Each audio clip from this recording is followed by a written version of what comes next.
So this is vlog number 5. It's all about how we learn from our audience feedback and what we've learned from them. So to collect this feedback I used 2 different websites. The first one was SurveyMonkey and the next one was Lino. The SurveyMonkey was all about my ancillary tasks and my music video and how they work together. And the Lino was basically feedback on our first cut of our music video. So the first question from my SurveyMonkey was, how professional is my music video and ancillary tasks?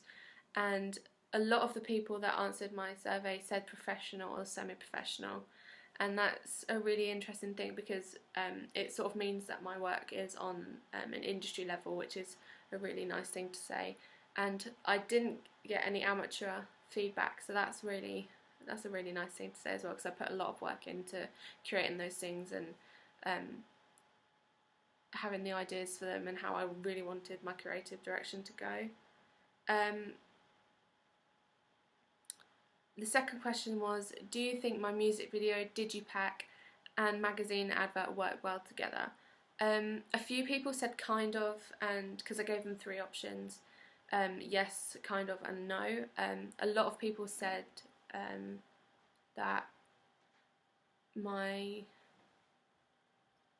work was quite good because it fits with the band's aesthetic and they work well together because they're all similar. They're all of the same stylistically. They're all quite similar, quite simple and minimalist, which is why I think that they thought that they worked well together. If the people who said kind of, I think they thought that they were slightly different maybe in the direction that I took them, because I took the Neighbourhood's original idea of being very simple and black and white, and instead of having the dour aesthetic to it, I sort of had the light vibe to it. So the white backgrounds and everything was quite clean and clear. Whereas the Neighbourhood sometimes go for the more grungy look and style to their marketing campaigns. The third was, what was the most effective element to my ancillary tasks? And I gave them an option box to say what they wanted. And a lot of the people commented on how simple, and they liked the simplicity of my ancillary task and how it was quite minimalist looking, and they liked the black and white. They also liked how bright it was, because some of the Neighbourhood stuff is quite dark and focuses more on the dark and dingy sort of colour schemes. And they also thought it really, some people thought it fit with the band's aesthetic due to the black and white, and how simple and minimalist the whole of my album is, and how my magazine advert is quite simple as well.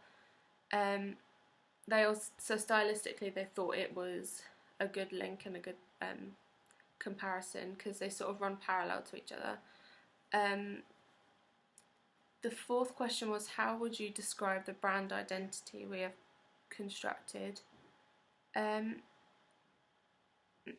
So I think the people thought that stylistically it was quite pretty to look at. It wasn't too harsh to look at. So I think that was another reason why people thought that that was a good way to go for the brand identity, because it's stylistically quite similar to the Neighbourhood in terms of the simplicity and the minimalist look that I went for. But I think to a certain extent it's slightly different, which is why I think a lot of people thought it might not have worked well together, just because the Neighbourhood usually use quite dark and dour colour schemes and visuals, and I decided to go for the bright and lighter side. So instead of using quite dark tones, I used white and light greys, which is something that I wanted to do just because I like the minimalist, clean cut sort of style that the Neighbourhood sometimes use but not very often.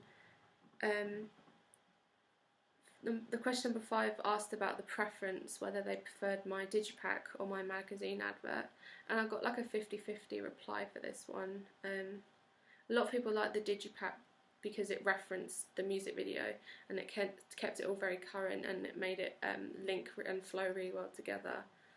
And then others thought that the magazine advert was better just because it was slightly different to the way the neighbourhood worked, but it also oddly fit with the style that the neighbourhood go for. So a lot of people liked that.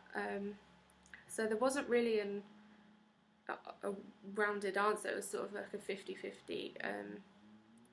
By Digipack, a lot of people thought that they liked the idea of using the clear disc. They liked that idea. And people on the magazine advert liked the fact that I used the logo on the advert as like a main feature, just because they thought it was slightly different, and it sort of cleared up this ambiguous side of the logo that people don't really understand, because sometimes people just see the logo online, but I sort of matched the logo with the name of the band, which is something slightly different. So the second part of getting our feedback was a website through a website called Lino, and we basically put up a question, and then people about how we can improve our first cut, and people put in loads of different post-it notes about what they liked about it and what they would do to improve it, to give us some positive criticism. So a lot of people loved how the lighting and editing was used in our video, and that was a really good compliment for us, because the neighbourhood use a lot of lighting and monochromatic colour schemes in their videos and their marketing campaigns, so it was intentional for us to use light as a creative outlet. So the fact that people thought that was really a really good part about our video was a really good thing, and that was a really nice a nice compliment for us, because that's something we intentionally tried really hard to put in our video. Another thing that was really interesting was people liked the theme and the symbolism behind some of the parts in our video, and they sort of made their own ideas and their own meanings through them. And they thought that the themes fit the aesthetic of the band, and like the psychographic and the demographic of the band, and which is a really nice compliment for us, 'cause that's something that we tried hard to put in our video. Some of the symbolism, like the beach shots and the cigarettes and the smoking and the lighters, they all reoccur in our video, but people drew out their own meanings behind each one of them, which was really interesting. And they interpret it different ways to something that we initially wouldn't have found, which was a really interesting thing to look back on.